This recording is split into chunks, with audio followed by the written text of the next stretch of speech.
रस्त्यावरून चालत जाणाऱ्या महिलेला डंपरने चिरडले, चालक फरार। कोल्हापूर गगनबावडा राष्ट्रीय महामार्गावर बालिंगा तालुका करवीर येथे रस्त्यावरून चालत जाणाऱ्या महिलेला पाठीमागून येत डंपरने चिरडले। दोन्ही चाके महिलेच्या अंगावरून गेल्याने ती जागीच ठार झाली। या घटनेने परिसरात हळहळ व्यक्त होत आहे। मुगाबाई शंकर निगडे, वय वर्ष 84, राहणार नागदेववाडी असे मृत महिलेचे नाव आहे। अपघातानंतर डंपर चालकाने पलायन केले।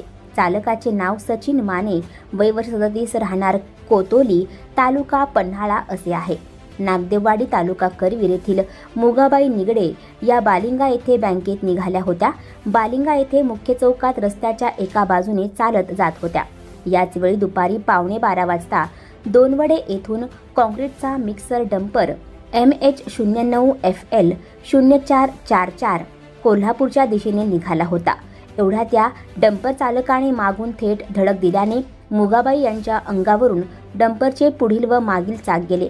यामुळे त्या जागीच ठार झाल्या। या घटनेनंतर चालकाने पलायन केले। या घटनेची माहिती करवीर पोलिसांना देण्यात आली। त्यांच्या पश्चात मुलगा, 3 मुली, सून, नातवंडे असा परिवार आहे। अपघात CCTVत कैद झाला आहे। चालक बेदरकारपणे डंपर चालत होता। ही सर्व घटना शेजारच्या दुकानातील CCTV कॅमेऱ्यात कैद झाली आहे।